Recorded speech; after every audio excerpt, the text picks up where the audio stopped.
Good morning. परवा माझ्या छोट्या बहिणीचा बर्थडे झाला, पण मी पुण्याला आणि ती सातारला. बर्थडे सेलिब्रेशन कसं करणार? मग म्हणलं तिच्यासाठी स्पेशल काहीतरी गिफ्ट पाठवू. म्हणलं सततच काहीतरी बाहेरून घेऊन देण्यापेक्षा हाताने काहीतरी बनवून देऊया. आता प्रत्येक गोष्टच बनवताना मी व्हिडिओ नाही काढला, पण हे कॅलेंडर बनवताना व्हिडिओ केला आणि व्हिडिओमध्ये तुम्हाला दिसलंच असेल मी कसं बनवलं. बर्थडे म्हणजे बुके तर पाहिजे, पण फुलांचा बुके वाळून जाईल म्हणून चॉकलेटचा बनवला.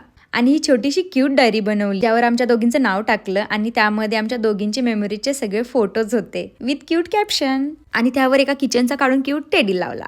फेब्रुवारीचं कॅलेंडर काढलं आणि 2 तारखेला तिचा बर्थडे असतो म्हणून तिथं हार्ट केलं आणि लाल धाग्याने गिफ्ट रॅप करतो तसं बांधलं. सोबतच हा क्यूट टेडी आणि कॅन्डल, हे छोटे इयरिंग्स जे तिला आवडतात. आणि बर्थडे म्हणजे केक तर पाहिजेच म्हणून हा छोटासा केकही दिला. आणि माझ्याकडून 5 स्टार रेटिंग म्हणून हे 5 स्टार वाली कॅडबरी दिली. Happy birthday dear sister Sanika असं टॅग लावला. अँड फायनली माझा बर्थडे गिफ्ट बॉक्स रेडी झाला. कोणाकोणाला कॉस्टली गिफ्ट पेक्षा असे गिफ्ट जास्त आवडतात. मला तर खूप जास्त आवडतात. भेटूया नवीन व्हिडिओमध्ये. Okay, bye bye.